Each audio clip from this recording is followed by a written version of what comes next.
Have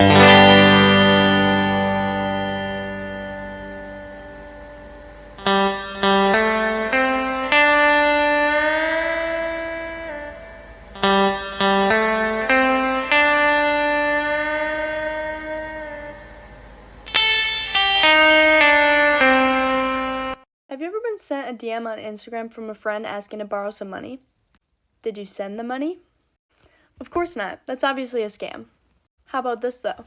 Has your brother or sister ever texted you asking to borrow money? Did you give it to them? Probably. For example, look at this text message. Notice the strange capitalization, weird phrasing, and it's sent on Instagram. If a friend was requesting money from you, they'd probably send you a text. Versus this, which is sent on iMessages. You probably sent the money because nobody can log into somebody's phone number to send you a text, versus on Instagram, somebody can log into somebody else's account and request money, and it's obviously a scam. These messages could probably even say the exact same things, but you'd be more likely to send it if your friend messaged you on iMessages. This is because the method of which the message was communicated completely adjusts the way you perceive the message because the medium is the message.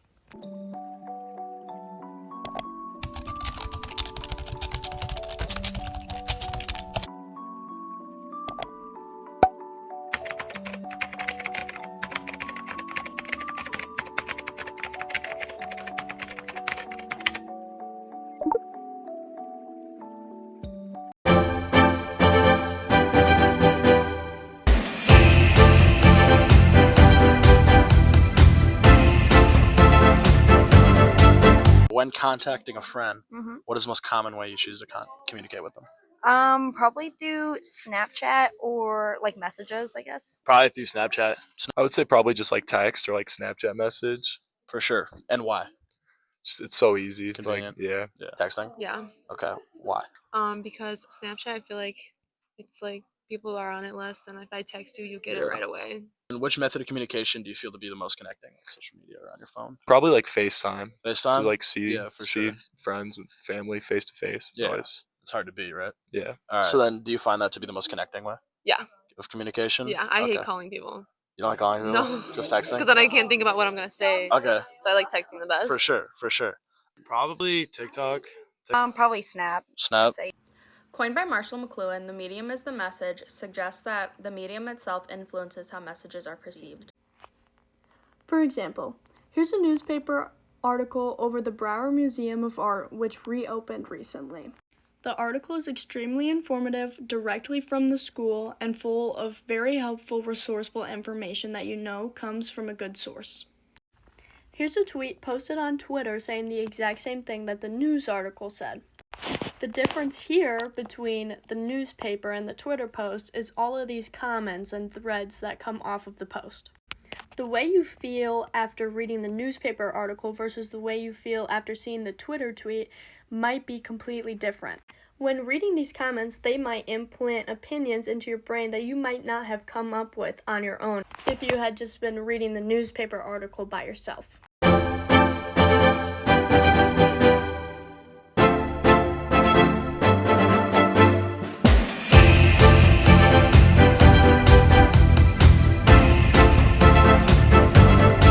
If you had the opportunity to go back in time before social media and strictly receive your information about the world from newspapers, would you?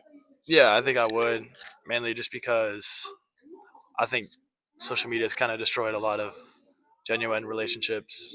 I think social media has a bigger impact, and I think that also learning from newspapers would be like more beneficial for human society and me. All right. If you had the opportunity to go back in time before social media and strictly receive your information about the world from newspapers, would you? No. Why? Yeah, why? Well, because there's newspapers online, so there's really no need for like the whole paper there. And I feel like information from social media is a lot faster, gets around quicker, and you don't have to wait for the daily newspaper. It's right there in minutes. Right. So, if you had the opportunity to go back in time before social media and strictly receive your information about the world from newspapers, would you? Yes, I would. Why? Because there's less opinions in newspapers, and also other people can't really change your opinion on what you're reading. Where Yeah. like in social media, you're not just getting one opinion; you're getting opinion from millions of people Yeah. online, which usually are false. Okay. So yeah. For sure.